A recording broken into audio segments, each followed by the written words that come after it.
Hey, Brace. Hello, Liz. Real excited about today. You are you? Yeah, we got our old friend David Banks here. Mm-hmm. We're talking city authentic. We're talking hipsters. We're talking Austin, Texas. Mm-hmm. We're talking Live music capital of the world. the creative class. We are talking about the creative class. And also someone named Tony Vegas. With that being said, my name is Brace Belden. I'm Liz. We're, of course, joined by producer and head of UMB California, Mr. Young Chomsky, and the podcast is called... Well, it's called TrueAnon, and you're listening to it. Hello. Jeffrey Epstein. Jeffrey Epstein. Jeffrey Epstein.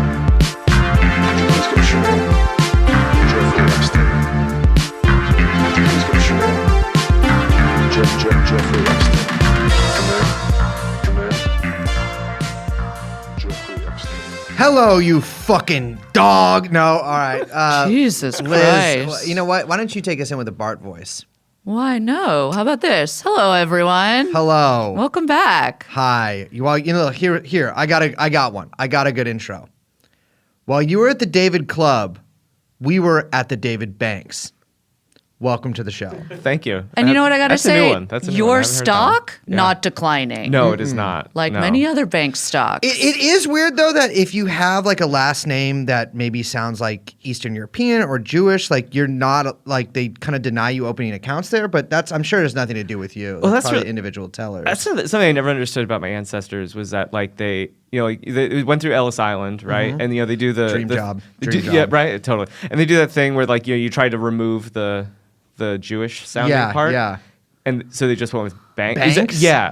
Because I think it was like Banksovsky or something, Bankowitz Yeah. or something. And so they just went Banks, and like, man, you cut too early. Like you have to keep. You got keep It going, should have or- just been banned. Or Yeah, something. right. Yeah.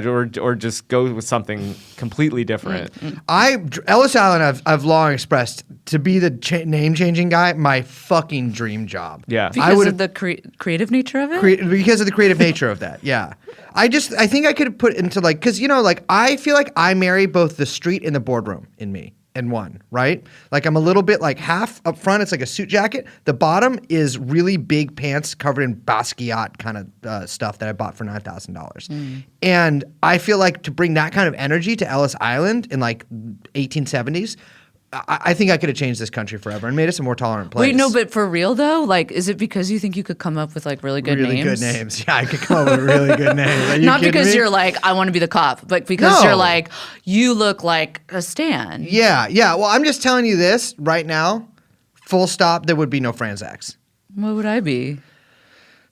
Wait, is that because you don't like my last name, or because No, it's just too ethnic. Okay. So I probably would have done something like more American, like basketball. Freedom. Or freedom. I would have done some baller. I mean, I might have even hooked you up. Like if I like somebody, Tiger. Rihanna. I could have hit you with that. That would have been, I think, pretty good in 1870. I don't know. Male model would be a good one. Not for you, obviously. but just put it in the name. That's a hyphenated one. Brace Yeah. male model. I think coming into the country with something Yeah, like yeah, that yeah. in your pedigree and on your papers. I think you should have this job now. I do try to tell people, but unfortunately, people don't really aren't super amenable to that suggestion a lot of the time. If I meet somebody, ask them their last name, I ask them if I could legally change it for them.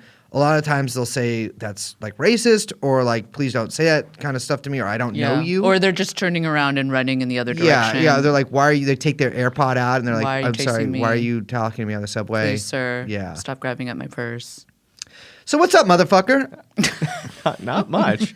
No, I wasn't sure if I was supposed to say this to the audience on the first time I was here, but Hit I feel 'em with comfortable a no. enough now to say that I really appreciate that you take all your guests and put them in a baby Bjorn strapped to young Chomsky. I'm sorry. I feel like I'm flying. Is this? Yeah. Okay. Because this is the real reason we haven't done an Yeah. adult baby podcast. Right, Because it yes. would have hit a little too close to home. Yeah, that's koala mode. We go koala mode. I here. gotta be real. It did make you uncomfortable the first time you came in and you just took off your shirt. Well, you were already. I was, and it's so- kind of like an alpha thing. And to you to come in here and kind of Wow. big dog me like that, Well, Wow. I was watching the second season of Real Housewives of Salt Lake City. he knows how to butter me up. And they kept talking about how the new one, I forgot her name already, and I think it was Lisa, like touched bellies. Oh, okay, yes. Right, like, and that's how they met at a party, and That's they like just how kept aliens would fuck. Yeah, and they just kept saying that over and over and over yeah, again. we touch bellies. We touch Yeah, bellies. yeah, Yeah. and it seemed like something. It was like code for something. That's like you smell like hospital. That was the line from Real Housewives of Salt Lake City that Yeah. fucked my ass up. You smell like hospital's hospital. crazy. Yeah, that goes crazy. That's a hard one to say. Welcome to the show. Thank you. Nice to have you back. Yeah, it's nice to be here. Thanks for taking the train down. Of course, I'm a slut for trains. So We were supposed to have you on last week, but we had to cancel and reschedule because of our crazy snafu with the airlines, which I'm not going to talk about this episode. No. Well, there will be another episode for that. We'll see. I want to say, because you did ask for feedback, I am pro airline episode. Yeah, I think a lot of people are, and I'm sort of like, really? Yeah. Well, I think like there is, and from what little I like vaguely remember this, that the system that all the airlines use to reserve seats is very old and Yes. still working, right? Yeah, and I've I heard think that. and usually when that happens, grandpappy. yeah, usually when that happens, there's some sort of like graft and like Yeah. something going on. Like there's Yeah. a reason why they haven't, quote unquote, innovated in that sector. I know, That- but it's going to require Brace and I like doing our best Odd Lots impression, which I don't know if like that's like the best. Never heard it. Never? Never. Well, I like there's- more normal lots. It's kind of my thing. But speaking of lots, There you go. That you know get what developed. there's lots of in cities? Yeah. Lots. Didn't really, you guys know what I'm going with there. David, the last time we had you on here, we discussed many things, some of which I'll make you recite to our audience in a moment. But one thing I want to zoom in on really quickly is the food hall. Yes. And since that, when did we record that episode? Like last Isn't it October, fall? Yeah, September, October. Was that something like before we went on that tour? Yes, All right. it was before tour. Since that tour, boy, howdy, have we seen a lot of motherfucking lobster rolls. Yeah. Lobster mac Holy and cheese. shit. Lobster. And you know what? Right down the street. Actually, I don't want to say too clear. Actually, it doesn't really matter. There is a food hall not too far from here that I believe does have mac and cheese with lobster in it. I'm just saying we went to, I can recite it off the top of my head, Chicago, Philly, New York. Mm-hmm. Top of the head, not as big as you DC, thought, is it? Yeah. Top of my head. I was trying to do it in order, but it doesn't really matter. DC, Washington, D.C., Seattle, Portland, San Francisco, Los Angeles, Denver, Boston, Austin. Montreal, Toronto, Austin. Do you know how many of those fucking cities look the same? Yeah, they all do. It's Yeah, crazy. they all- yeah. I mean, it They all wasn't look just fucking the whole same. like you're on the road and so you're not really paying attention thing. Like I was paying attention. And I was like, damn, where am I? Yeah. It all looks the same. I will say this. Boston looked a little different because there's Yeah. some older stuff. Yeah, they got an old timeliness, except for Cambridge, which just looks like one big like It did look like we multi-purpose didn't room. go to the college or whatever, but it did look. There was a lot of sort of Mexican restaurants about as far on the East Coast as you can get. But yeah, basically we lived your thesis. Yeah, You're welcome. was thinking of you for a lot of it actually. Yeah, and we mentioned it, but Sorry, I haunted you through that whole experience. I was like, damn, these cities look authentic. so your book is called The City Authentic. It is out. It is in your fucking hands. Yes, And Congratulations. We had Thank you you. on last time. The Yeah. episode I think was called The City Authentic. What is The City Authentic? Yeah, so that's the word that I give, or the phrase I give to this like third movement of cities in America, but it's international also. Uh-huh. First one being the city beautiful. If you ever took like American cities or urban sociology course or something, you probably heard about this, or American history course, you usually get something like this. That's when like all the really rich people told other rich people, you can invest in this city because Yeah. I built a library or or some sort of plaza, some sort of like An arch. an art gallery, an arch, something really big. I put my name on it to tell you that you could also build something here, and that was that usually triggered other investment, and then people would show up too. And it coincided with the closing of the frontier. Yeah. So it's like Eastern capital didn't have anywhere to go further west, and so it started retrenching itself into what were at the time mostly like kind of forts, like military forts, and maybe Yeah. little towns, and then they really become big cities. Then around World War II, we switched because Hitler ruined City Beautiful stuff. That's actually what the history. Hitler ruined it? Yeah, the book on this, Cities of Tomorrow by Peter Hall, puts the end point at Hitler's Berlin, and he's like, he ruined it for everyone. Well, It's he just was like going to try after to build that- Germania there. Yeah, right? yeah. It was just like, well, because then it became like it was just like too goofy. He's like, he Yeah. made things like too big, and it was He blew it was it just out. like too much. Yeah, and he blew it out. Yeah, Went and too so like far. Classically, Hitler went too far. too far. You know, Yeah, he went too it's far. one of the worst things he did. And then came the City Efficient, which gets different names. I just picked City Efficient for obvious reasons. And that one's where, you know, like code becomes really important, both computer code, but then also like the zoning code. Zoning code. Ah, yes.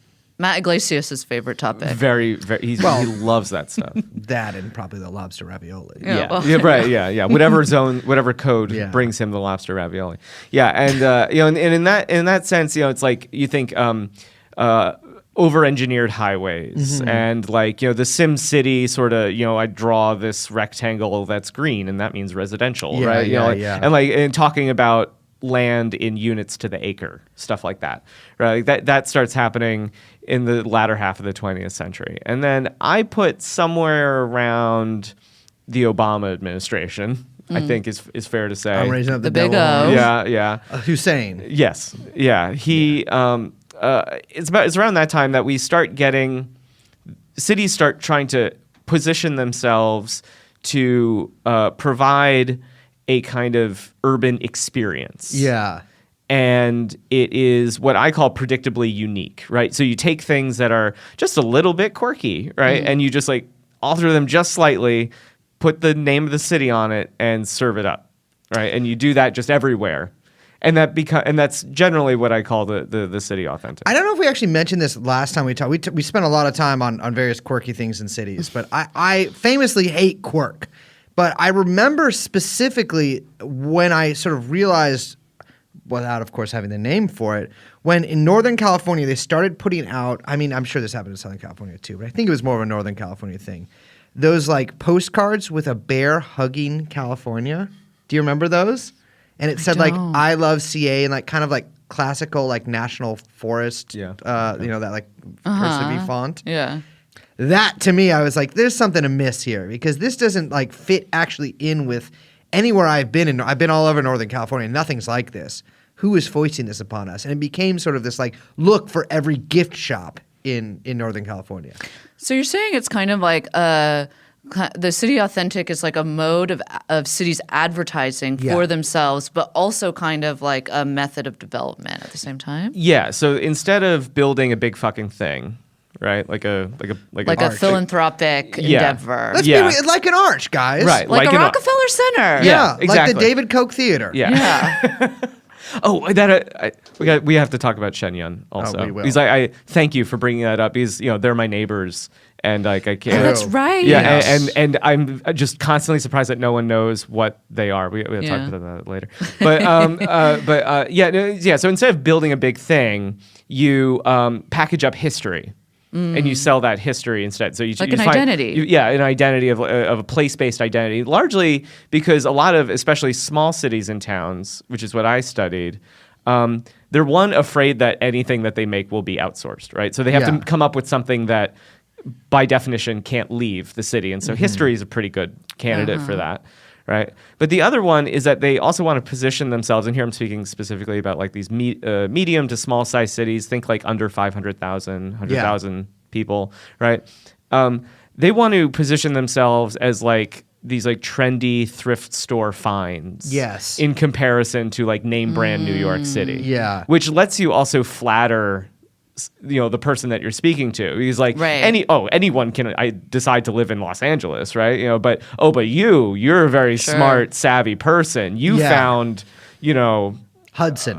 Hudson This or was- in Marfa, 2000, Texas. you want to talk or about something Obama like that. era, 2008, Austin, Texas. Yeah. This was I mean- this was something I remember reading in your book or in your writings that you sent. Or I guess that was your dissertation. No, it was my dissertation sucked. Don't read that. Okay. No, that well, was then I something actually completely read the different. book. Yeah. then. Yeah. Okay. you read I the just book. read the book. Yeah, you read the book. So I remember this part about your book where you're talking about all of these different towns in upstate New York, specifically, like advertising themselves as like the kind of like cool the other New York to Brooklyn or whatever, Right. and specifically advertising to these like upwardly mobile, maybe creative class types that who live in these these neighborhoods that they either participate in the later stages of gentrification of or whatever, as like a way to like mature out of, or like a cool, like a quaint other thing to be part of, like the Brooklyn of whatever, of upstate New York. Yeah. So the one weird thing that other economic developers hate. No, it's that the region that I studied, which is upstate New York, Albany area, we do have two things that are different from most other areas. One, we have the highest union density in the country, which is interesting, largely because of state. All the state stuff Yeah. is union. And the second thing is a lot of colleges, right? Right. And so what they would do is they would send it's a Center for Economic Growth. They have this economic development agency in the area, would target former college grads or college grads from the area, Yeah. from the Albany area, and find them in like Boston and like New York City, like larger, expensive places, and target them for ads on Facebook and Instagram, probably other ones now, and say like, isn't it expensive to live there? Didn't you like living in Albany area? It's gotten even better. We have lobster ravioli now. Why don't you come back? You could actually afford a house here and stop paying rent, or you could at least pay like $3,000 for 2 bedrooms, you know, something like that, right? Yeah, and that and they put a lot of eggs in that basket. They're really expecting that to pay dividends, and so far, like I think the pandemic did a lot more to Yeah, I wanted to us ask about than anything that. else. Yeah, I mean, because it's so interesting. It seems like now, as opposed to when we talk, back in last summer or the early fall or whenever it was, none of us can remember. No one look it up. That a lot of companies are now in the face of, for a lot of reasons, are now like kind of clawing back workers to their offices, to those big offices that they spend a lot of money on, which are all largely in these big cities in New York and San Francisco, in Austin, and whatever. Whereas a lot of workers during COVID, or of this kind of class, so we'll end up talking about, I think, a little bit later, this creative class, or whatever we want to call it, middle class, that they'd all kind of gotten used to, I can go and live in these kind of like, maybe afford to buy a house in Hudson, in Albany, obviously Hudson's a little, different, but all these places that I can either commute or work remotely or whatever, and that now that seems to be kind of people clawing back on that a little bit. Yeah. Well, these companies don't buy or own most of their office space. They lease Right. it, Yeah. right? And so because they lease it and they're stuck in a contract, I guess there are like some cases where like, I don't know, if you're like a Deloitte or like McKinsey. That's a little bit different. Yeah, like they so- have those like fortress places. Yeah. And or they're on the just like so train. fucking, I mean, Yeah. Or it's just one of those things where it's like, if you owe the bank $5, it's your problem. If you owe them Right, $5 billion, totally. it's their problem, right? Yeah. So like there's some leasing companies that are like, oh shit, like if Facebook doesn't like pay their leases, we're screwed. Like that is actually starting to happen. There's like all these little stories percolating out that show that like the business lease market is commercial is real estate yeah. is really bad. fucked. Yeah, famously right now. not doing very well bad. right now. Yeah. It's a little scary, actually. Yeah. I think Actually, housing in general, a little scary right now. Yeah, housing. Well, and this is something I don't want to jump around too much, but this is also something that's in the that I put in the book as something to look out for. Is that typically, and this is a question I always get from like geographers or something, like people in my profession, is like, well, cities have always done this, right? Promoted themselves and move here, stuff like that, right? Like when you're when you were talking about the postcard brace, like I went to the Schenectady Historical Society. Shout out Mary, she's a listener of the show, nice person. She runs the Schenectady Historical Society. Very cool. And she What's up, Mary? yeah, and she they had all these old postcards, and there was one with like a guy with mumps. So his like cheeks are really swollen, and it was like what did it say? It said something like, I'm having a swell time in Schenectady, right? So like that kind of shit's Not always the kind of happened. thing you really want to put in your promotional material. Come to our town and get the mumps. Get the mumps. We're all diseased It's here. like a text I sent out. Come to my house and get HPV. So like so that stuff's always happened. But what's genuinely new are one, like these sorts of technologies where like, you can identify specific people and get them to come to your place, like former college students, or you can also like manage vast national swaths of real estate, right? You're like being a landlord, kind of like Uber, like a taxi driver or a taxi company, was always a regional business. Yeah. Because it doesn't scale. Like there's few things that you gain as like economies of scale as you grow out. But now, with Uber, that never worked, and that's why they never made money, and whatever. But but with leasing, that starts to work because they can do everything from manipulate the market, like move up their price and Zillow up this much to affect this other house, and they can do a bunch of stuff to really manipulate housing prices and when you and own what seems a massive available. amount of it, of course, so you can kind of be a whale in the market. Yeah, and they have started to mostly in Sunbelt cities, right? So like they own like plurality of the housing stock. Like Atlanta, it's something I think like a third of detached single family houses are like owned by Blackstone or something. Like it's crazy.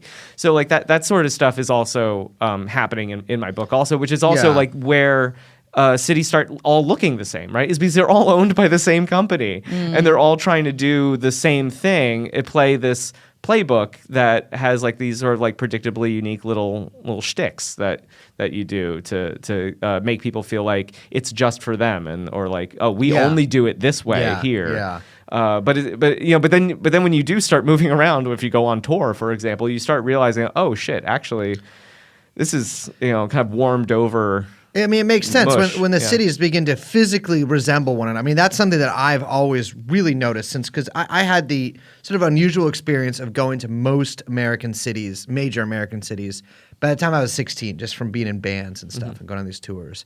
And I had not traveled very widely prior to that. And so in my head, everywhere looks like it does on TV, where like things are kind of like distinct and they have their own flavor. And I realized, I was like, wow, well, while certain areas, like older sections of these, like, Chicago or whatever, do look fairly, dissimilar to each other, a lot of, especially, almost all newer developments in these places looked precisely the same.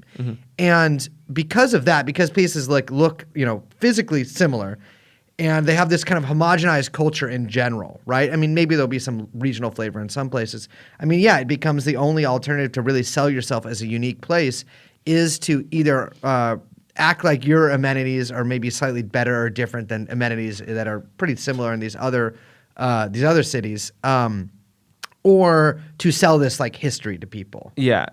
My publisher was really patient with me in a couple ways because like while I'm also talking about leasing technologies and stuff like that, I'm also and this takes up basically all of chapter 3.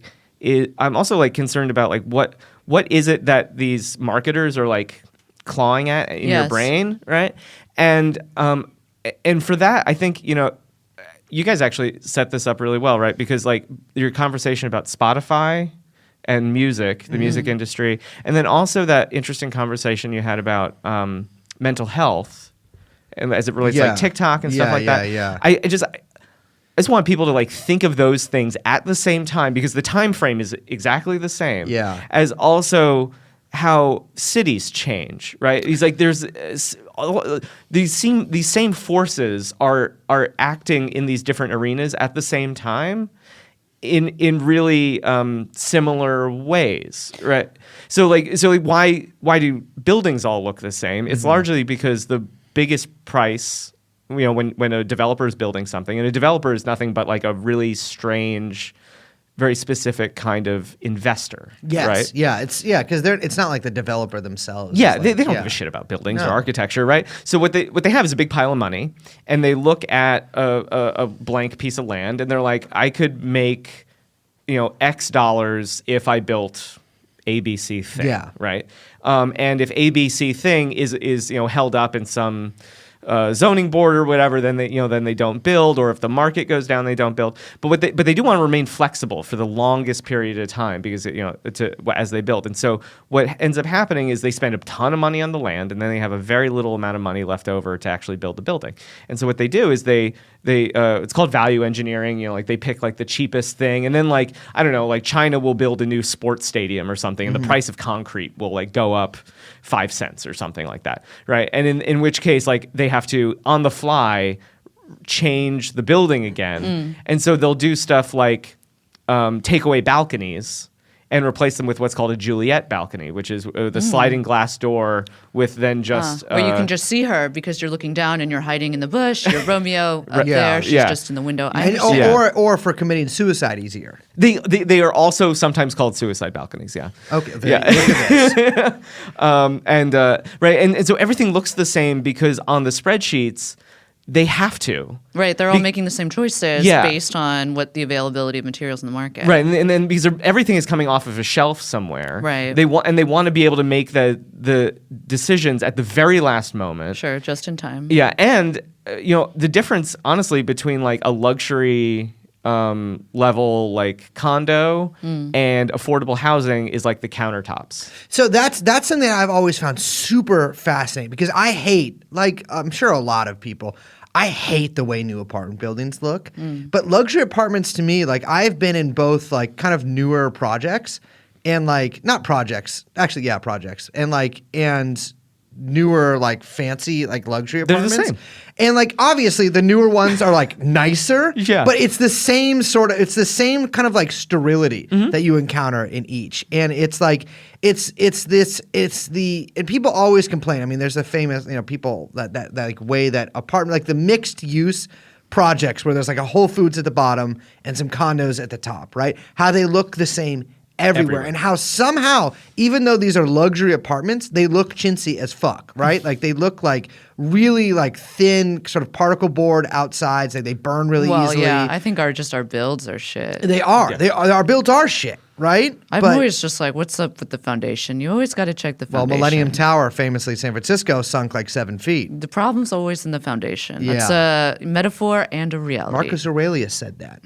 But yeah, it's this homogenized thing where really, like, no matter what you're looking at, whether it's luxury or whether it's like lower income or quote unquote affordable housing, which by the way, in San Francisco, affordable housing, the legal definition of that or whatever, in terms of it's like $190,000 a year is affordable housing for the units that they have to put in buildings. The number's slightly different than that, but it's they're all made out of basically the cheapest material possible. Right. And like I have some strong feelings on the way that a lot of newer construction looks in San Francisco.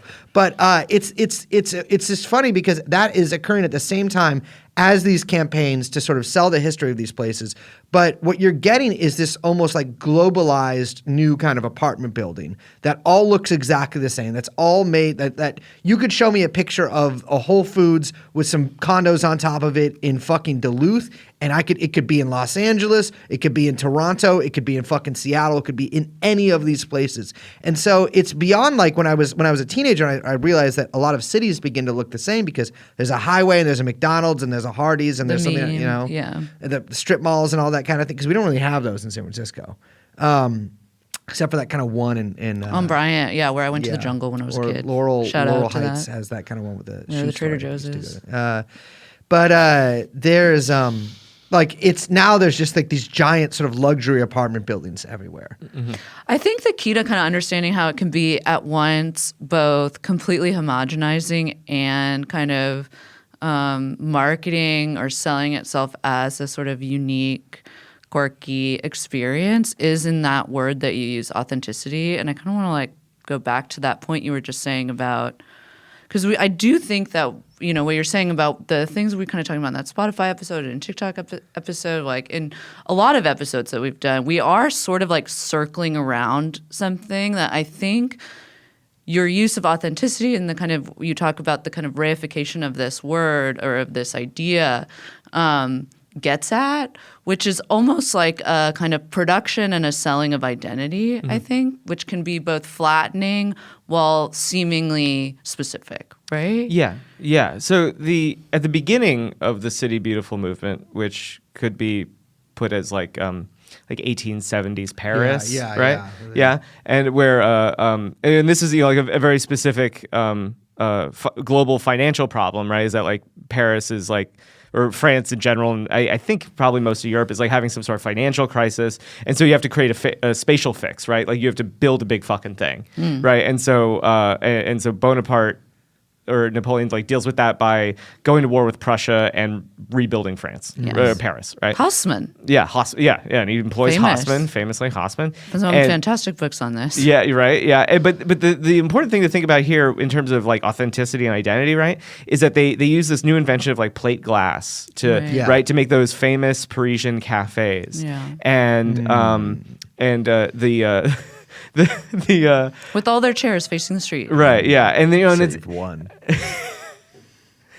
and it's in those where you get like really, really extreme poverty looking at this burgeoning middle class, and they're like literally looking at each other, Yeah. right? And this is also when in New York City we're building buildings that are lifted just up off the ground a little bit and are actually designed to like people watch, like outside onto the street, and there would be these. So you can like look up into the brownstone window and see like how the little But also that the people in the brownstones Yeah, can it's- look it's to at look the Yeah, side yeah, of down. course. Yeah. right, and the idea, and it was in high society in New York, it was like so specific of where you were walking, when you were walking, who you were walking with, all announced something about yourself. Yeah. Right, and all of those little announcements, right, get embedded in the city, and like some of the earliest sociologists start to realize that cities create a specific kind of person that these are still true to like varying degrees, right? Like smaller families, more purposive associations, right? Like sports teams, labor unions. Bisexual woman with mental health issues. That ideology is bullshit. So here's the thing, right? That's true, right? Like there are these identity constructions Yeah. that become so much more important to people because where else are you going to get it? Yeah, right. punk. Except from from Yeah. other people, right? And then you get like that Mark or the Fisher problem of like pre-corporation, right? Of that like companies making new identities for you to pick up that Sure, were sure. never authentic in the first place. Yeah. right? So like all of this kind of coming to get, we're jumping around time wise, but essentially, the work of authenticity is essentially to make you feel like there is like a hole for you to like peg. Yeah. Right. Interesting. Right. You're a peg to fit Yeah. into the right hole, and when you do that, it feels great. Yeah. Right. Yeah. Pause. and so like I think Sharon Zukin, an urban sociologist, describes it well as like the experience of origins, which is ultimately what the city gets at. Because cities actually aren't a very good place to find authenticity because stuff changes all the time, right? So like you're never But going to. what is authenticity? I mean, what is even is that? Like, I don't know if I believe that there is an authentic anything. Yeah. I mean, not to be too whatever, like, oh, it's all a construct, man. Like, there's no outside, it's all inside. But like, but I do think that, like, there isn't like, I think part of the search for the authentic is sort of baked into consumer capitalism. Yeah, so that is actually where I conclude the book also, is that like just dispense with the authenticity talk in general. Like it's just like it's designed to make you crazy. Yeah. Or it's at least designed as like a rat race, right? Yeah. It's like as soon as modern developed urban capitalism happened, we developed the authenticity problem, which was also a possible title for the book, right? And in those like authenticity problems is just like, like who am I? What do I look like? Yeah. How do I fit into like this larger idea of the city? And it never fucking works. Because Liz, I think you're right. Like it doesn't. it's a rat race. It's or a wild goose chase, whatever the hell you want to call it. It's funny because I fully understand and I think pretty much agree with both of what you're saying there. But like, I think for most of my life, I did feel like I had a place where I lived, right? And like I was having, I don't know about an authentic like San Francisco experience, but like I had this sort of massive ecosystem that I felt sort of part and parcel to, like I belonged to. And then when things started changing in San Francisco, that rapidly diminished until any part of that, from the people to the places I went to the bridges I hung out under, all of those things had changed in with both such blinding pace and in such unrecognizable ways that I felt like I was no longer like the thing that I had belonged to for most of my life didn't exist. It wasn't just that I no longer belonged to it. It just like it wasn't there anymore. And no part of it. There was no single part of that existed. Again, from like the sort of cultures that I either straddled or was a part of. To the people I knew had all completely disappeared and been replaced by something that I guess maybe authentic isn't, because that is authentic too. Like San Francisco, what it is now is authentic. It's just not authentic in terms of like the sort of like nostalgic, sentimental view of San Francisco. It's this very very modern kind of city where you're either you're one of the normal people who's having a pretty hard time there, or you're fucking zonked out on fucking fentanyl, or you're a tech person who sort of either works from home or a cafe, or is shuffled between those places in an air conditioned bus, or a blood boy, or a blood, or you're a blood boy. Well, R.I.P. Yeah. to that guy. I think that's right. I mean, I think that cities underwent such a massive just overhaul and total change. I mean, basically starting in the 70s, right? There's like the crisis of the urban centers or whatever, and the kind of collapse of the 70s.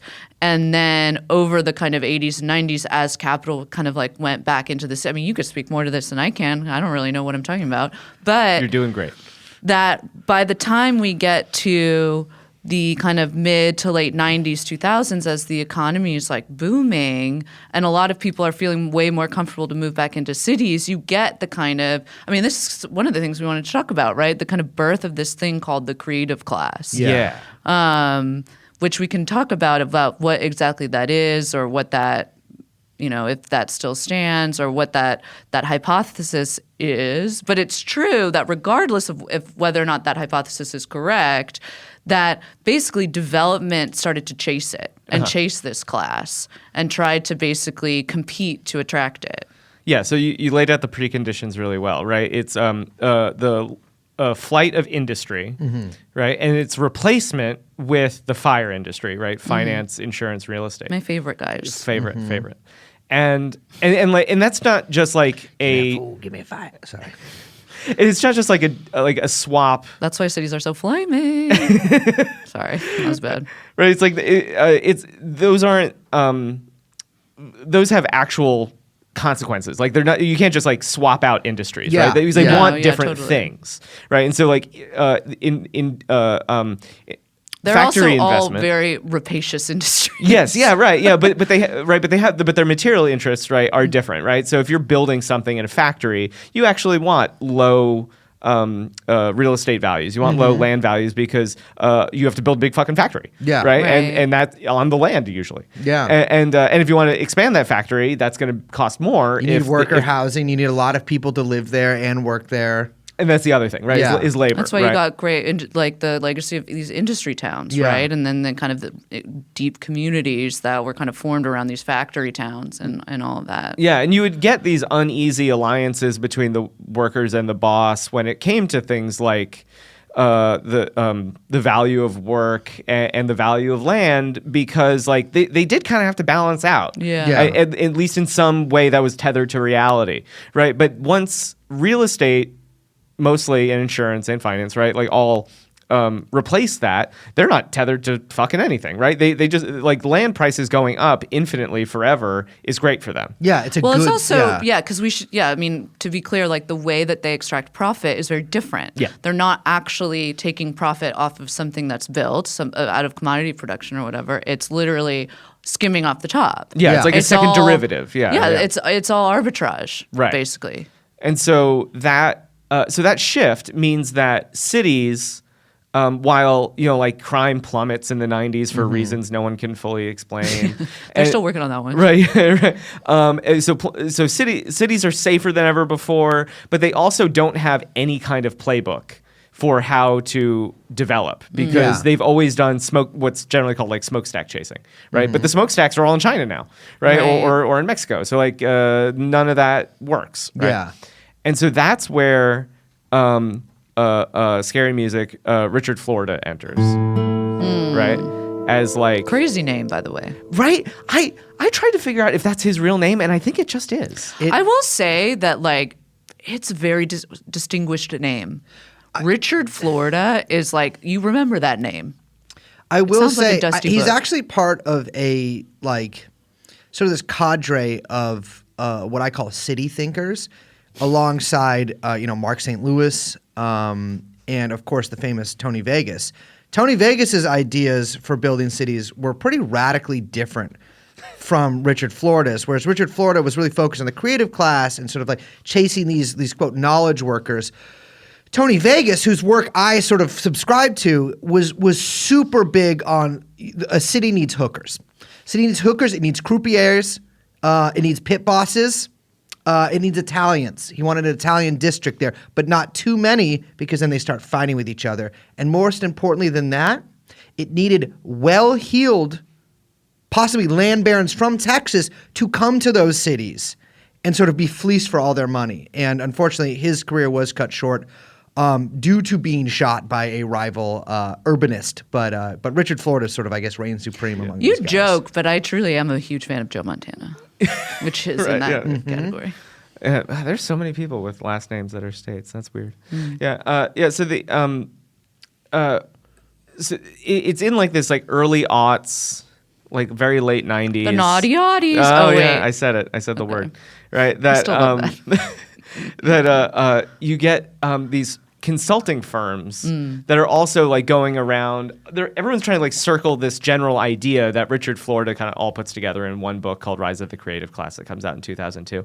But there are other people also trying to figure it out also. And so you get like these plans that consultants will put out that, like, for example, Portland, Oregon in 2004 got one called The Young and the Restless, How Portland Competes for Talent. And then the very next year, Tampa got hired the same firm, and they got The Young and the Restless, How Tampa Competes for Talent. I love it. You got to love a consulting firm.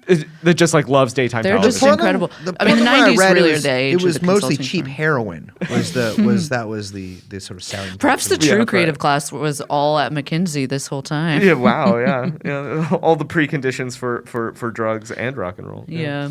Yeah. So the he writes this like book in 2002, and then he rewrites it basically completely 10 years later. Always a great sign. Yeah. It is like he's like I tried to read both kind of like next to each other so that I could see like he's like what someone takes out 10 years later is like would be like a really interesting, but I couldn't because they're completely different books. Yeah. It's one of those things where it's like he was like a one-hit wonder, and he knew that he just had to re-release the one hit, and that would sell because no one else really. After that, like I don't hear anyone else citing any of these. Chuck his Berry other style. I books. was just going to Yeah. say Chuck Yeah, Berry. Chuck That's Berry so style. funny. Yeah. There was a great little piece on the twist recently. On Chuck Berry. Yeah. I meant to send it to you and then I forgot. Come on, Come on, we got plans to do a Chuck Berry episode. Let's do that. Go on. Yeah. So he before the Rise of the Creative Class, he was like writing books about Japanese factories and venture capital. Okay. It was like Yeah, his all right. his Also thing. very 90s. Yeah. It was- Yeah, people loved Japanese factories back then. Oh, yeah. They were well, like, they're so efficient. Well, they were doing great up until. so the, Dragon rises. Different dragon. You're I wrong. know, Yeah, until wrong that dra- dragon right. rised. Yeah. The dragons fight each other. Yeah. Yeah. So what the rise of the creative class is, right? It has class in the title, but it's like a bourgeois class analysis, right? Yes. So he's using class to mean the collection of occupations that I find interesting. Yeah, it's kind of that like pop sociology. Yeah. Right? It's very Like, Gladwellian. Yeah, I mean, I think there's like definitely a big genre of this, but yeah, I mean, just because it says class, I wouldn't. Yeah. Yeah, so his shtick is basically like, these creative types, which he says is like a third of the economy, are high earners. And they can do their job almost anywhere. And it's just like, and creativity is like the new oil. Yeah, I think he probably says that or something like that, right? Yeah. But the problem is that instead of like the oil being like underground and you drill for it, it's in the heads of these like weirdos. And so like, how do you make the weirdos like stay in your town? Concentration camps.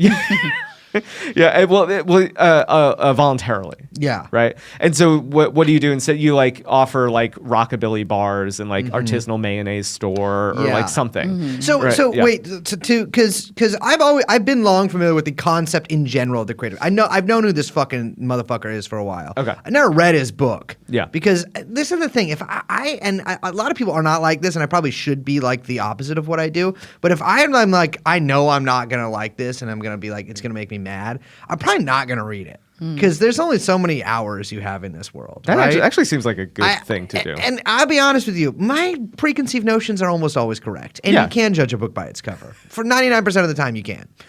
But I will say this. What is what professions are these? Because from what I've always understood, a lot of these professions didn't exactly seem creative to me. Yeah. Well, I think it's a different kind of creative. I wouldn't say it's like creative as in like their like creative arts. Yeah. I'm not even saying like, yeah, exactly. I'm not saying creative. Like, I know that it's not referring to like these guys can all rock and roll and play guitar. Although I will say I did read some anecdote from fucking Dick Florida where he's talking about how he's at some like Austin 360 bullshit. By the way, Austin. This guy sounds like a real jerk. He sounds like, I mean, yeah. We should get to that Austin thing. That is very funny and Okay, very indicative yeah, of the okay, whole sorry, thing. But no, let me answer your question about like what the hell what is composes this? the creative class, right? Is that so one thing is that you constantly see him throughout the book like also wanting to do like every job is creative. So like every once in a while he's like, well, in Japan, like everyone on the factory line was able to stop the factory line at any time because they could creatively see that something was wrong, right? So Wait, what? Yeah. First of all, you can. As somebody who worked on a factory on a literal conveyor belt in front of me, we could also stop at any time. But the only time we they actually imported that from Japan. Yeah, they did actually. I will say this: they did try to import this Japanese way of organizing things for Yeah, us. you told me. And all it was, I kid you not, it was we hanged up the brooms differently. Like we put the brooms and like the push brooms, we like put them on the wall instead of leaning against the wall. Was it nice though on the wall? No, it was just more annoying. It's way easier to just lean it against the wall. It's definitely annoying to get in the little thing. Yeah. Yeah. So he's always like you can sense that like this like liberal guilt of like, I don't want to say like some people are creative and others aren't, especially Right. since like it's an elite third of like people that make a lot of money. I'm saying are the only people that are creative. So you see him like constantly go back and forth on this. He stresses in the in book. every interview I've read with him that everybody is creative, but these people are creative for work. Right, yeah, and particularly that their creativity makes money. Yeah. right, which is really what he Well, can't say but we that, can- but yeah, that's what that's it what is, it right? means, yeah. yeah. He says the super creative core of the creative class includes scientists, engineers, university professors. That's wrong. Poets and novelists, artists, entertainers, actors, designers, and architects, as well as thought leadership of modern society. Nonfiction writers, editors, cultural figures, think tank researchers, analysts, and other opinion makers. That's the creative class. But I do think, okay, so he's like a goofball, and that book sounds like, it's also just incredibly dated. Yeah. But I think he is onto something, right? And he's correct in that, like, the sort of what we were talking about with this sort of moment in the 70s, right, where you talk about the kind of, you're saying this sort of like deindustrialization and this kind of evolution, maybe, devolution, I don't know, of Western capitalism, where you moved away from the factory floor and into kind of the production of something else, right? And that includes like knowledge production, like they're saying, like these quote unquote thought leaders, or knowledge production. This has been exploded, obviously, thanks to social media, which is a whole different beast. But also all the kind of like attending like bullshit that's necessary for this transition into like a consumption economy, right? So you have the kind of blowing up of the service sector and that becoming like a huge, massive part of the economy. And then also this quote unquote creative industry, which is everything from advertising to, what we would usually call unproductive, or what some people call like immaterial labor. Yeah. Right? The stuff that all the Real Housewives do. Right, like you do look at like all of their jobs, and a lot of it's like marketing. What's like a UX designer? That's a massive part of every tech company, and that's a quote unquote creative. That's part of the unproductive labor, right? Yeah, or like a think tank researcher. Yeah, absolutely. You know what I mean? Like it's like to me, like that's why when I was reading about this, I was like, I don't know if these jobs are like all various. Like I don't know if a novelist is similar to a think tank researcher or a lawyer or a college professor. Well, maybe a college professor. But to me, it's almost like grouping people together basically by consumptive habits. Exactly. Yeah, consumptive habits and tax brackets, right? Tax brackets. Well, maybe not I don't know. Yeah, if I'm like that's the thing. I'm like, dog. I don't know if this guy is really. Maybe your book sold a lot. yeah. I don't know. I think the aspect of production is there, though. I think there's something interesting where it's like, there's this kind of image that like emerges, I think, in the 90s of this like new manager that becomes like the embodiment of this like creative class type. Like it feels very like Gen X, so I feel like it's very like 90s, but I think that it also has a lot of parallels to what the quote unquote like creator is now, or the content creator or creative, like all of those terms get thrown around.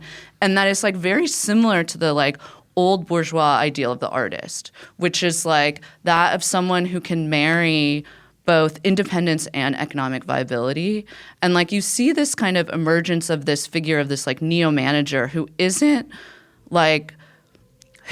locked down to this, managing the factory floor, like classically, or even having to deal with the like minutia of like planning how things will get produced or whatever, but is actually like kind of task-based and is in this sort of like networked, like this networked mode of production, right? Where their job is managing other people who manage projects, and the project is the base of like is like the map of production, as opposed to something like very regimented out in a certain time and place in a geography space of the factory floor, right? This is like a kind of transition that happens in the like early mid 80s into the 90s, and then it's completely and totally exploded thanks to the internet, I think.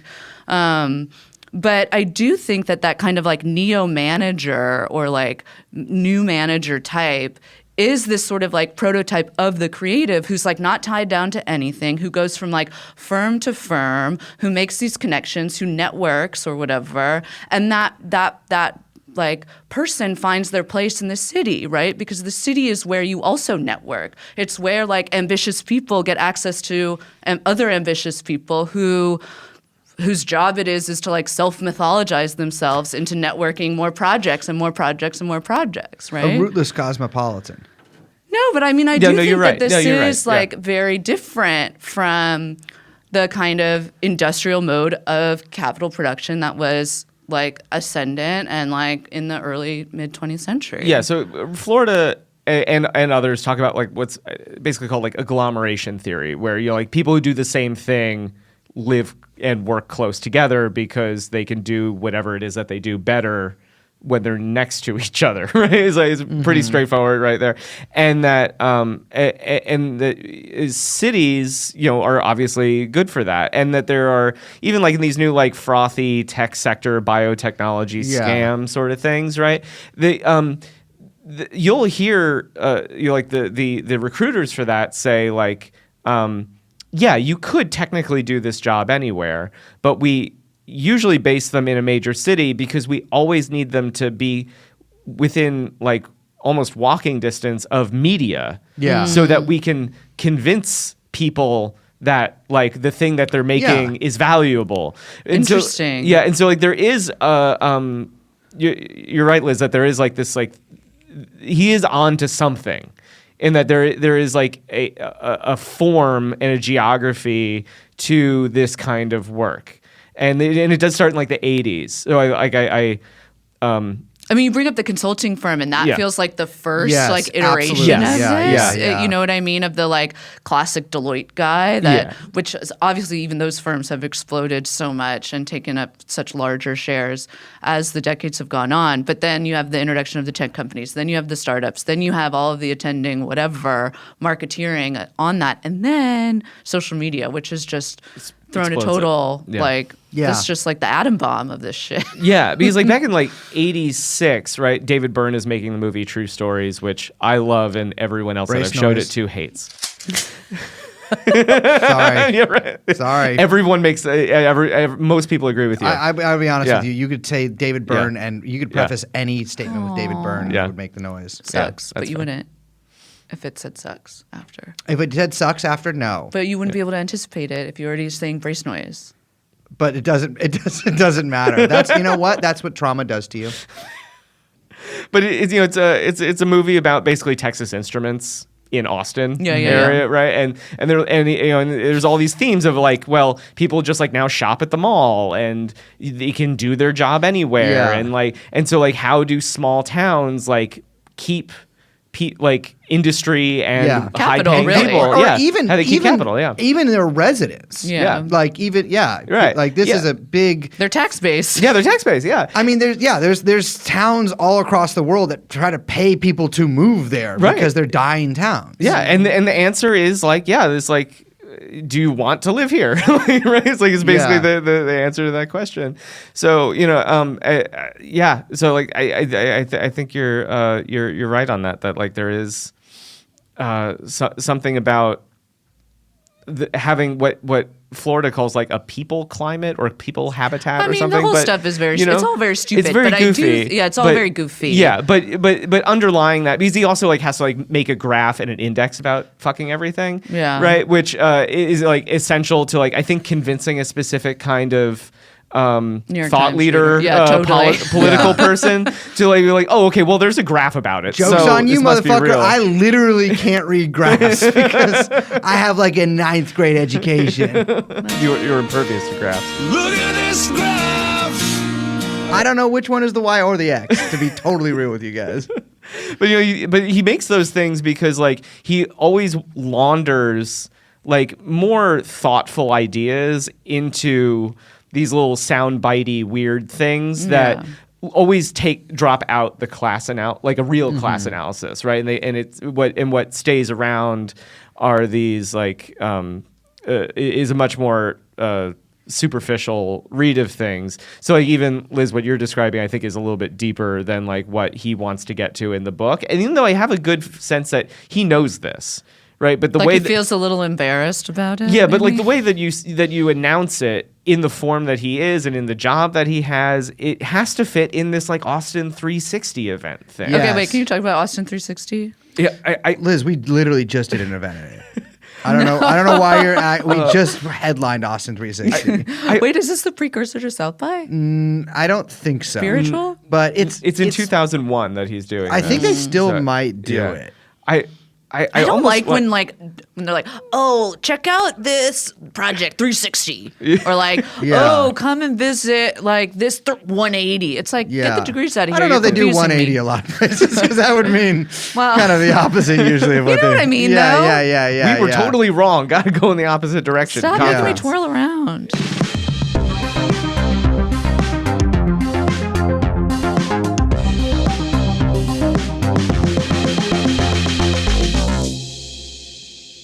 Yeah, so this is from The Rise of the Created Class. This is like a self-own that Richard Florida immortalizes in the second edition of his book, where he went to the Austin 360 Think Fluence conference, whatever the hell it's called. Mm-hmm. That The big one is the one in Aspen now, right? The Davos, yeah. No, Davos. Oh no, that's in Davos. Yeah, Yeah, that's, no, but- that's in Davos. Yeah, Yeah, right. yeah. the No, Aspen Ideas Festival. Yeah. That's where, Gia Tolentino goes. I and stuff. honestly, I had a great time there last year, and I don't care. I'm just there for the fucking after parties.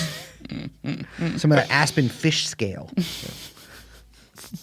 Yeah, you know, hit up a little of that Aspen Calvin Klein. Okay, this is what he said. After some predictable back and forth among the panelists about their investments in the music and cultural scene, I used the moderator's prerogative to interject. Creativity is multidimensional, I boomed. True. It's not something you can keep in a box and trot out at work.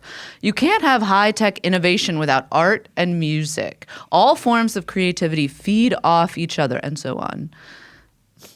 Then a sudden inspiration struck me. Wow, creative inspiration struck him. Well, he's in Austin, I can which think of is something where else that that would happens. be great to strike him. If you really want to know how important this is, I said, don't ask your fellow high-tech CEOs or the mayor or the head of the Chamber of Commerce. Ask the guys in the band. I gestured grandly to the musicians seated at the edge of the stage, who looked like the members of Conan O'Brien's late-night ensemble. Wow, not the Conan O'Brien's Whoa. late-night ensemble. Then, They're hardcore Is that supposed rockers. to denote something? They're really hardcore and like very creative. It was or like Quest- in suits. Questlove was there. Then one of the panelists clued me in. The guys in the band, now grinning broadly at me, were not local grungers.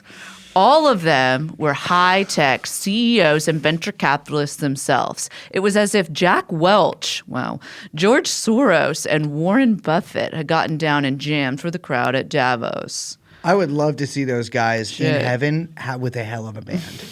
So Let the eagle soar. Like she's never soared before. I want to say something about that because I read that quote and I had a lot to think about after reading it. Because, you know, Bay Area, right? What's the Bay Area got? A lot of high-tech firms. Probably many of the That could've fucking gone anywhere. CEOs of those motherfuckers, you know, companies live there, right? Silicon Valley, San Jose, the South Bay, right? What cultural export has Silicon Valley had besides? I'm not gonna eating those words. What cultural export has Silicon Valley had in the past, like since it became what it is, right? Well, I think this is a really good point Yeah. because I do think that like what the fuck does creativity, again, I'm going to put that in quotes in the same way that I put authenticity in quotes. What does that mean when we've just seen the fucking crypto boom Yes. and bust? Like, what does it mean when, so you have the fire industries, as you point out, flooding these cities, that changes. What does creativity in these industries then mean? It means increasingly obtuse and rapacious derivatives products. Bullshit it means artists, yeah. a ton of spiz, like we Spiz. always talk about. But it means like, you know, more terrible shit that people haven't asked for. It means creativity in NFTs. Like, what is that? What is creativity there? And Well- like, I think that like that's a really good question. Like, I don't know. I really resent like the like very casual way we talk about creativity and innovation in this country. Like, it's completely and totally inseparable from like any kind of like profit, right? It's like the only way to be innovative is in making this thing that makes money. Uber innovation, you know what I mean? Which doesn't make money, but you know my point. Creative to make, you know, an ape Yeah. NFT thing, or even just a fucking Instagram post about an NFT thing. Yeah, You know what yeah. I mean? But like, but it really makes me mad because it does two things. One, it further entrenches this idea. This is something we were talking about yesterday, that like creativity is like some little like gem that you need to access within your individual self rather than a social product. that is socially produced, and two, that it blurs and obscures the ways in which we are all actually exceedingly creative in our daily lives as we come up with almost invisible ways to navigate the daily drudgery of existence. That's how we are all socially creative. And creativity is like sparked, it is both like a process and product of social production. It is within our sociality and our desire for sociality that we achieve something creative, that we produce something creative. It is not within this kind of like, you know, this bourgeois ideal of some fucking like office manager like deep inside themselves, like accessing their creative potential to come up with a fucking ad. Like it makes me so mad. The way that like, what is the difference between an advertiser and a car salesman? Nothing. There's none. Scale. Scale. No, Probably. it's just they're all at the end of the day they're just selling a product. That's all they're doing. Yeah. And yet we have ideologically created. And by the way, I don't think it's like it's not a coincidence that the class that creates the kind of like ideological fortress or armor to protect the idea that they are so fucking creative is the one coming up with this bullshit. Yeah, and you even see this in the design of interiors and of buildings, right? Like they're basically designed to put sticky notes on them, like Post-it notes all over everything. Really? And there was this With like the material, the like. yeah, or like it was a really funny story about the Apple headquarters, right? That big circle that they built. That, Yeah. Oh, the one they put The big people in. donut. Yeah, the big donut. Yeah, I don't know yeah. about this. That's Yeah. the big Apple campus is like a donut. Yeah, and they made so Steve much Jobs. How like come those glass. campuses never get shot up? It had so much Scary. glass. It had so much glass and like other like see-through stuff that people would just like keep hitting, like, Really? running into stuff. And Honestly, respect to Mr. Tim Apple because that is a really good prank. and so there would just be like, Imagine trying to come back from like running into a wall and then like into a glass wall and then Yeah. being like, all right, let's all sit down for the board My ass meeting. is on Indeed in moments applying to Facebook. and now the most disruptive thing in the world, like a cold compress. So they away. have to put stuff on the wall. Yeah, so yeah, you they can put stuff all over the see walls and that stuff it's- like that. Yeah, and like there's this like designerly affect that I think was big, like Yeah. 2011, Yeah, 2012. the height thing. of Joni. What the fuck is his name? Joni Ives. Yeah, Johnny Ive. Johnny Yeah, Ives. and yeah, but like everyone had to like, have a riff on like that sort of creative thinking, where like you would also like take Brand like, marketeers. Yeah, but you would also take like jobs like chef and turn it into like food designer or You're something. right, Oh, right, yeah, right. that's where Totally. mixologists came Yeah, out. yeah, like a 'Cause I came out of mixologist. like I sort of came out of a drug-induced fugue state, and then I emerged into a world Where like, bartenders where are now bartenders. I mean, mixologists. not any I knew, but I knew that was real. Where for some reason people wore leather aprons all Yeah, the place, yeah. or they look like the Yeah. bear.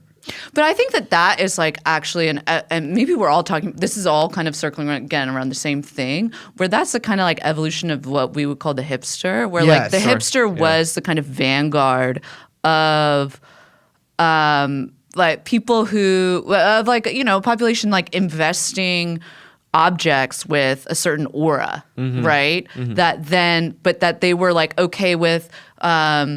Kind of marketing about they were able to be very ambivalent about their status of marketing things, right? Yes, and they were kind of yeah. the vanguard of being able to say, oh well, it's fine.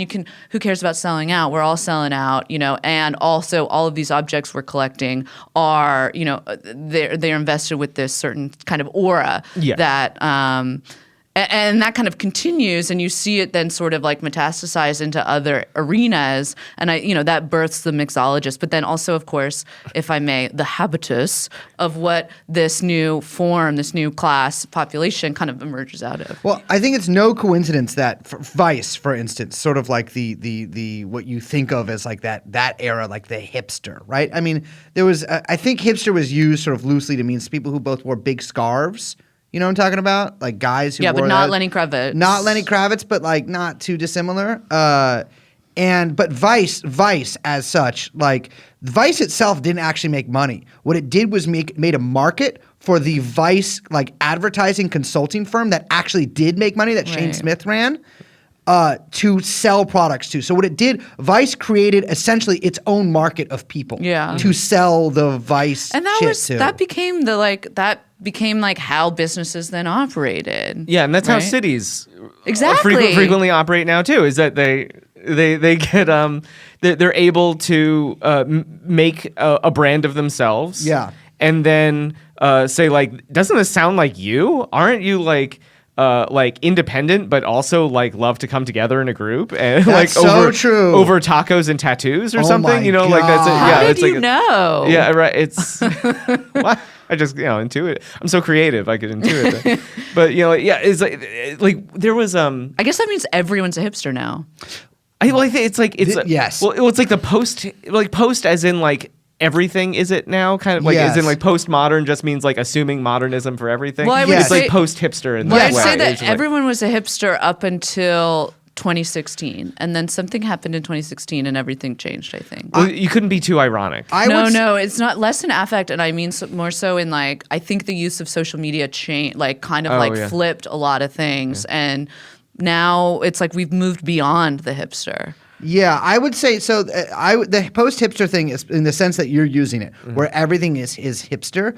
That did, I think, occur. Like this sort of like hipster. I was never what you could ever reasonably call a hipster. I was younger, I guess, than a lot of the people in that were kind of doing that. But I was punk, which was unfortunately rather adjacent. But I saw all of these things that hipster people, because we used to fucking hate hipsters, and what we would do is we would like walk down fucking 24th Street and knock hats off of people's heads if we didn't like them. And if they said something, we would. Well, really was one guy in particular who, if he listens to the show, I remember, we would knock hats off people's heads, and then if they got mad at us, we would beat them up. And it was like, because we were like, we fucking hate these hipsters. And then like 10 years later, it's just everything is that. Like that guy became everything. Like that They hipster won. thing just became, and it was never actually organic to begin with, right? It was this sort of thing that was sold to them by these chains of store, Urban Outfitters or American Apparel, whatever.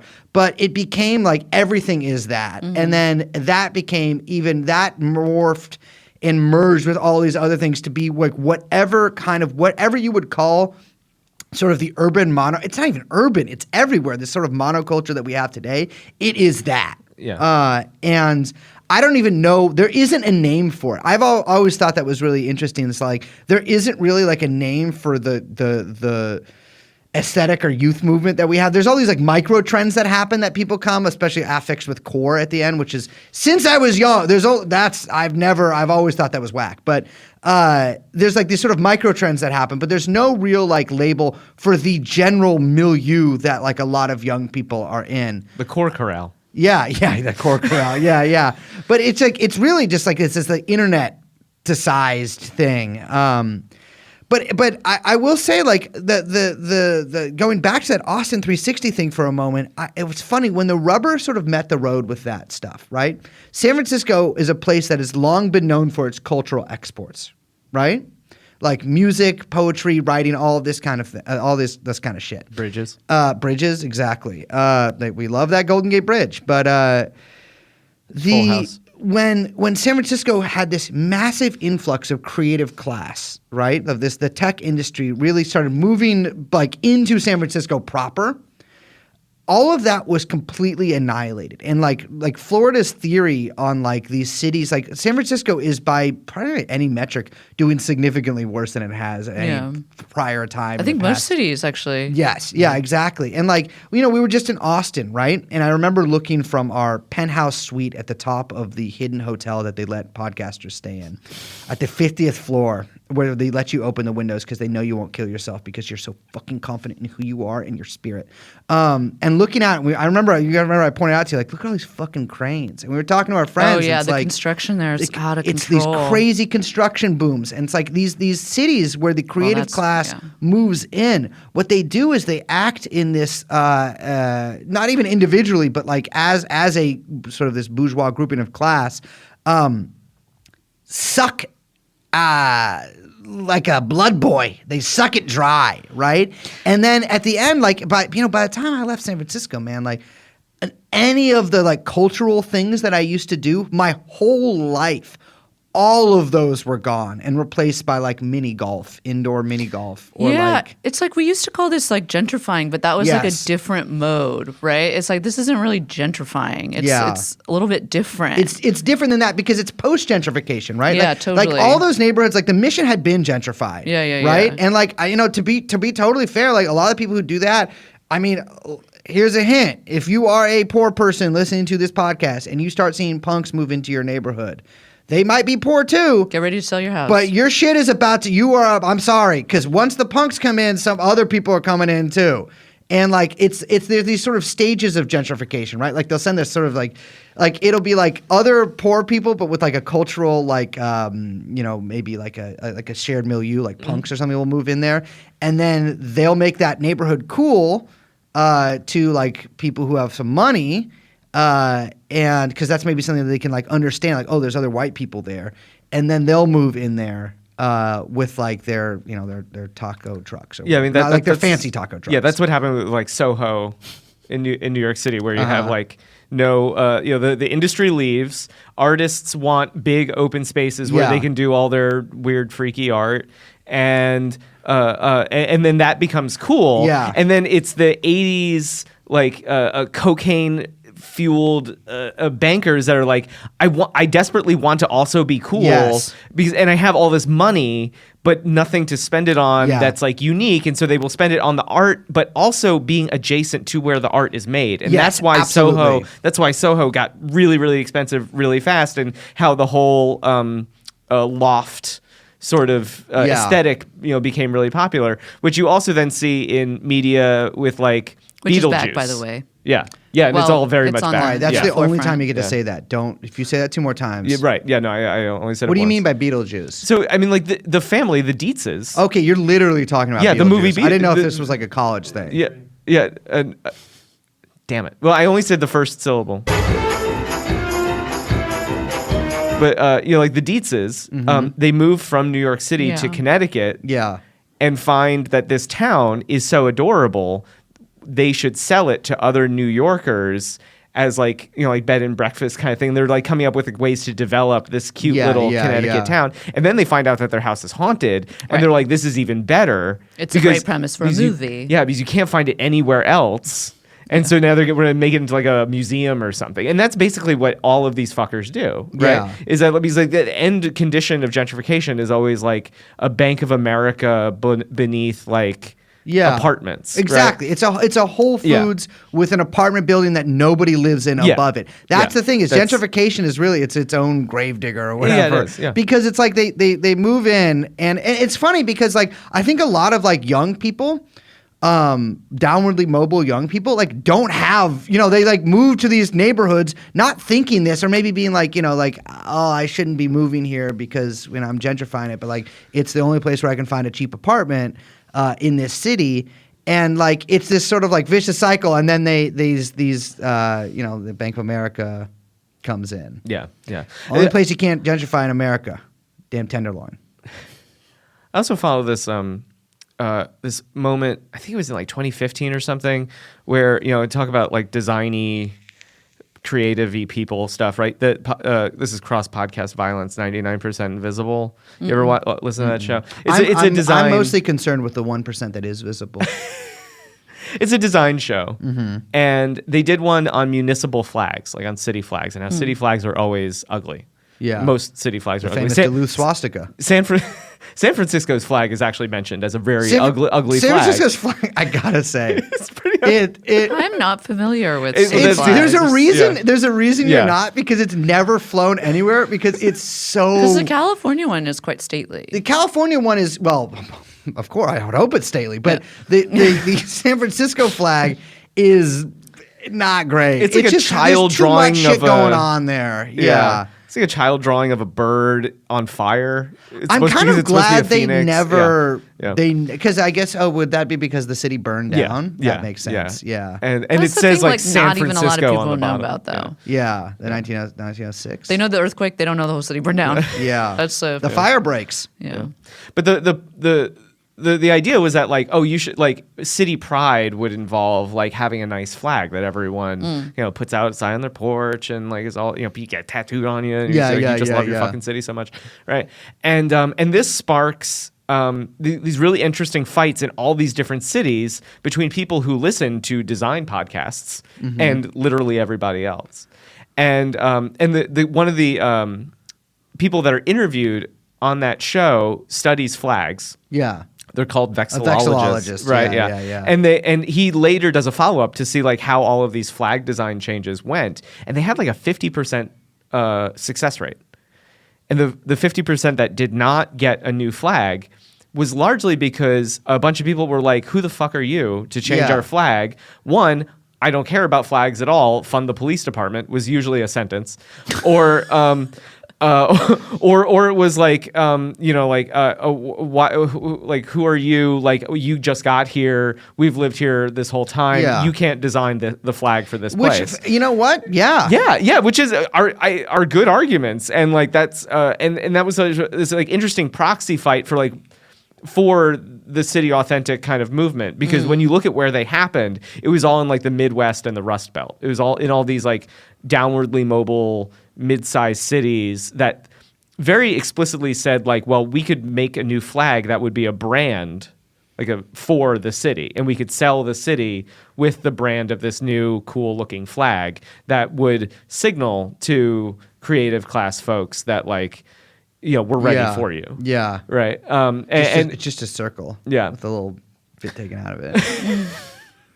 So yeah, I mean, yeah, it happens all over the place in all these really like confounding, very weird ways. And I guess like maybe one other thing to talk about is like how this is actually structured, right? Because we can talk about like how like all the vibes, right, of like how this stuff changes, but then like who is in charge of that? Yeah. Like who opens the money gate, the money lever, like the Donald Duck, Scrooge McDuck stuff Donald's. like starts flying Scrooge out. McDuck he doesn't have. I mean, Donald doesn't have pockets. Right. Yeah. So I'm thinking of his uncle, right? It's his uncle. It's his uncle. Right. That has the No, he wears a shirt, but gold. then he puts a towel around his waist when he gets out of the shower. Makes no sense. Makes no sense. He's rocking with that dick though.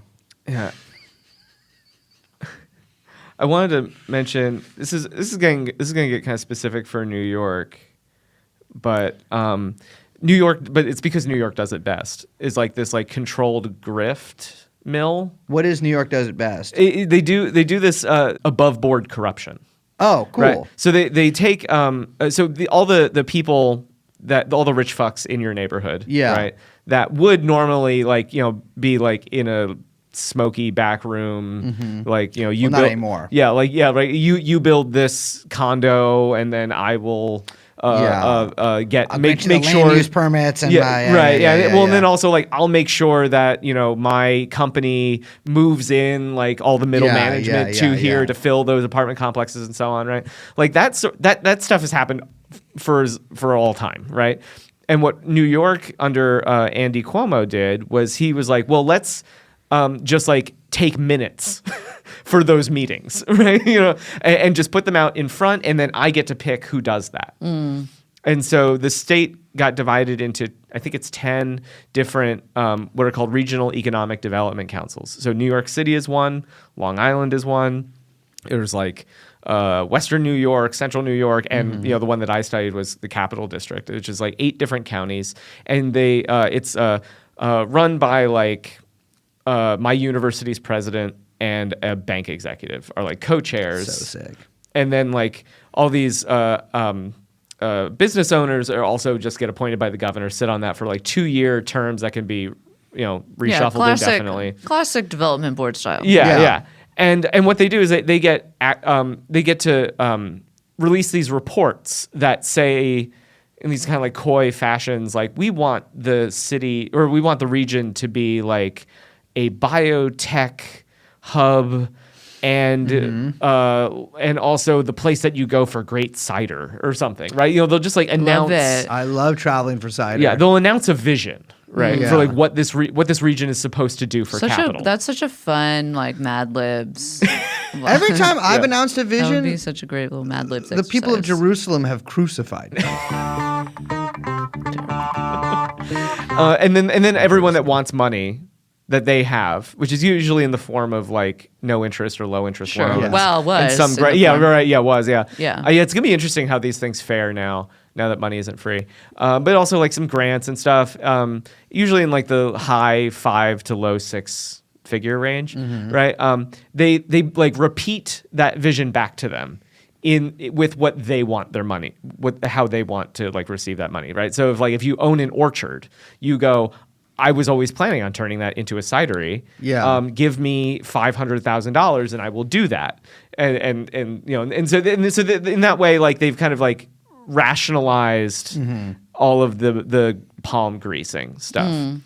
But what's funny is like the kind of people that show up to this, right? So like in some cases, it's like the office that seems to hold the like ability to sit on this board. So like my university, like the last like 4 university presidents Sure, for my makes university of sense. like we're on that board. But then there's also like just a guy. And it'll just be like a guy that shows up on this board, survives like 4 different changes in of their guard. job. Yeah. And just somehow still stays on to it. And I want to like, there's one that I think is just too good, and it has a Succession tie-in, which is important. All right. There's a guy named Andrew Meter, and everything I'm going to talk about. He has should been- be in charge of parking. Yeah. Right. Yeah. Obviously. Yeah. Like is- Michael Stand. He's all this has been reported, so it's when I'm saying, I'm just repeating what other people have said, so that also makes it non-actionable. Yeah, listen, you know.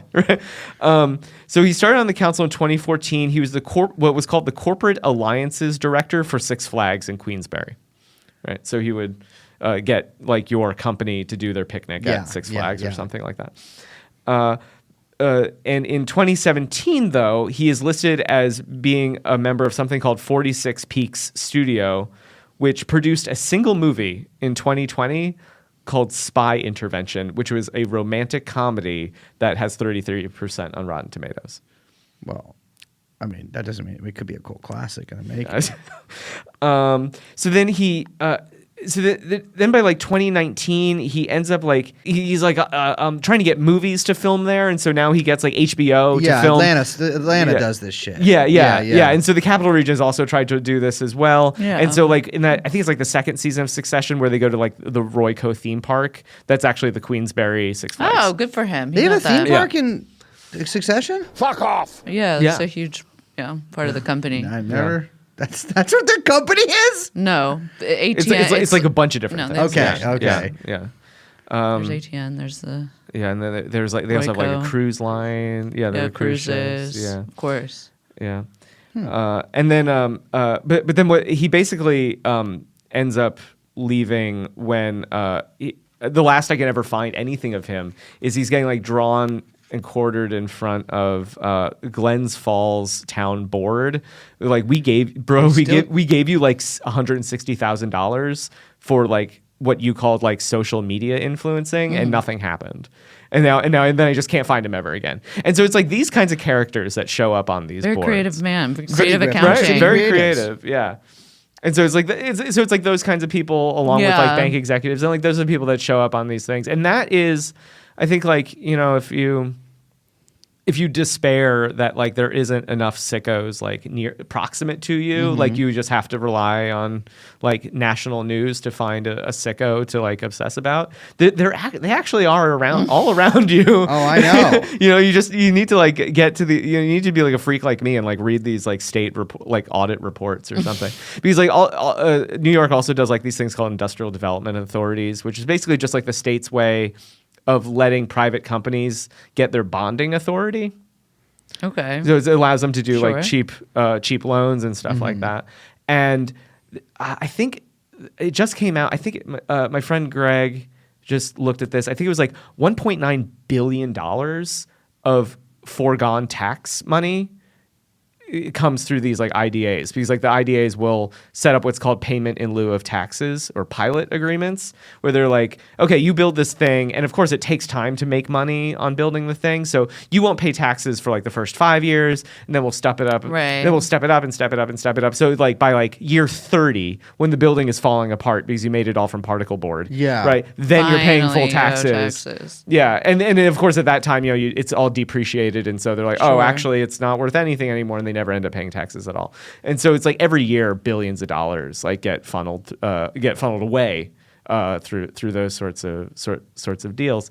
And so like that's where a lot of the city authentic stuff comes from, is because like at the end of the day, right, you can do the creative class strategy, you can convince everyone that like, their best life is lived in whatever city, you want. Mm-hmm. But like if you can't build the apartments and the taco trucks or whatever, right, you need financing for that shit. And that all comes through stuff like this. In different states, there'll be other kinds of names and schemes for these sorts of things. But the industrial development authorities are across North America as like a name for something that usually runs those sorts of scams. Well, you mentioned it briefly, but it'll be really interesting to see what happens now that, one, the interest rate situation is very different. The credit situation is very different. The credit climate, the development climate, the housing climate, the labor climate, everything's changed. Just climate's real quick. different. Yeah, it's climate change in so many ways. And it's going to be real interesting to see what happens and what's going to happen with the cities. A lot of the municipal debt was basically forgiven in the COVID crisis moment. And they're not going to be looking down at that forgiveness again. And so a lot of, there's going to be a lot of, I think a lot of shakeups for a lot of developers and a lot of interested parties in the coming years in cities. And they might end up looking a lot different than what they came to look like in the past 30, 40 years. Yeah, cities also like took like one-time money and built stuff that then costs money to maintain. So that'll be fun also to see how they deal with that. Well, the book is called The City Authentic. It's out now. It is today. Today. As we're recording today. Wow, you told me you were going to the Hudson Yards Barnes & Noble after this to go buy a copy yourself? I did go to your Wegmans. To what? The Navy Yard Wegmans. Really? Yeah. So I had always known. Oh yeah, right over there. Yeah, the way that I had always heard it is that so like Wegmans and another grocery store company owned by people that are on those regional economic development councils called the Golubs run another one called Price Chopper. And I thought they always had like a Chopper. Yeah, I would say they always had like a gentleman's agreement where Wegmans would never go east of the Hudson, and this Navy Yards one is the first one to east of the Hudson. They broke the agreement. Yeah, so I don't know if you can like find like bodies in the parking lot. I love an old grocer war. Yeah, they don't make them like they used to. They don't. Well, we're gonna put a link in the show notes so people can check the book out and the episode we did previously with you because they should listen to that one too. Yeah.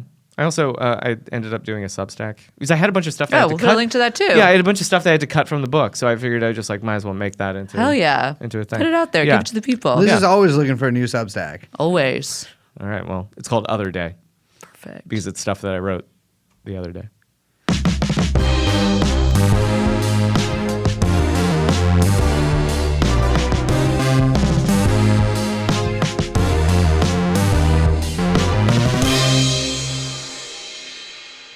All them Yimbys talk about legalized apartments. Wait, is that actually the thing that they That's say? what they say. No way. Yeah. That's so fucking. Yes. Yeah, I'm not finishing Liz, that you sentence. don't understand. You don't understand. You don't understand. You don't understand. Legalize apartments. You don't understand. You don't understand how. Let freedom ring. For years, these people. Because here's the fucking coming depression is gonna screw these motherfuckers so bad.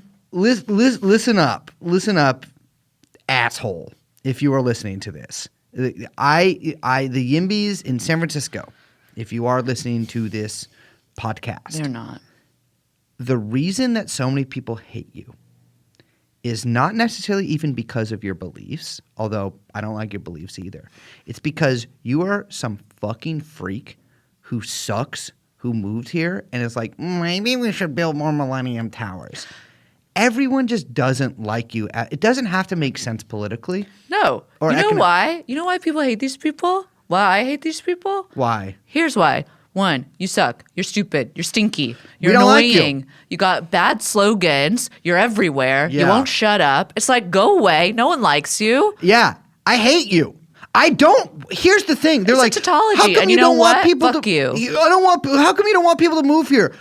Case in point, you motherfucker. Oh, you're saying there could be a bunch more of you here? I will tear down apartment buildings if that is the case. Jesus Christ, these fucking people. I will say why I really hate them is because they, and this is a condition that is shared by some of their countrymen who shall remain unnamed for now, the inability to think holistically about anything. Yes. Everything is just spreadsheet Sam, where they say, okay, well, if you see That is one of the this, main guys. it's true. You see this, it goes up, it goes down, then by this logic, if we just build more, then the market will, because everything exists in a vacuum. It's just, spreadsheet Sam, it exists here, as opposed to, economies being completely holistic and having moving parts that are related to other places, including land economies and rental economies and property economies. You fucking morons. My thing with San Francisco is it's full. It's full. You cannot. I understand that you wanted to move there to be at, Uber or whatever. I'm telling you, I don't like you. I find you weird, and your ways to be unlike mine. And I don't. And they're like, "Oh, you don't want immigrants to." You are not a Mexican, dude. That's not what. Trying to act like that's what I'm saying. It's like they're cool. They bring them into San Francisco. They have a whole neighborhood. Let me just say, Yeah. like the boutiques in Hayes Valley that sell the $500 dresses, them having the "immigrants are welcome here" sign. Okay, buddy. Yeah. Well, maybe not there. Welcome to do what? Welcome. Welcome. Yeah. Exactly. Welcome. How? What, to work for you? No. They're not hiring. They're not. That's the thing is, you won't let them shop at the store. You definitely not let them work for you. No, it's like immigrants on H-1B visas who are gonna marry some middle manager. But now with the downturn, they're not even welcome here. They're not even welcome here. And so my thing is this what you fucking YIMBY motherfuckers don't understand is I just literally don't like you. And that's it. All right, let's wrap this show up as if it was a mummy and we were slaughtering all its servants to serve it in the afterlife. My name is Brace Belden. I'm Liz. We are, of course, joined by producer Young Chomsky, and this has been TrueAnon. We'll see you next time. Bye-bye. Let's go shoot. Jeffrey Epstein. Let's go shoot. Jeffrey Epstein.